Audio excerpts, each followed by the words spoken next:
દવા બસાડી આ દાદાની દવા આ ભાઈ લેતા હતા, તો આપણે એની પાસેથી જાણીએ કે એને કેવું રિઝલ્ટ મળ્યું અને શું એને તકલીફ થતી હતી. શું તમને તકલીફ થતી મને હતી? કમર બહુ દુખતી હતી. L4 L5 માં છે ને જગ્યા થઈ ગઈ હતી, બરાબર. ગાડી ખસી ગઈ હતી ગાદી ખસી ગઈ હતી.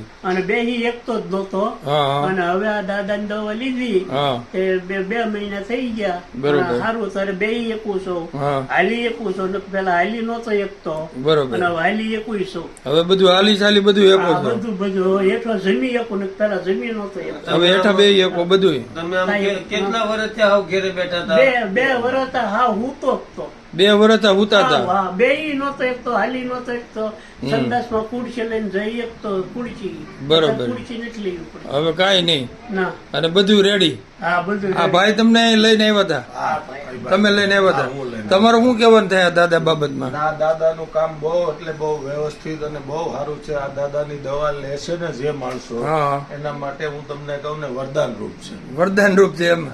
બરોબર છે. થેન્ક યુ વાંધો નહીં.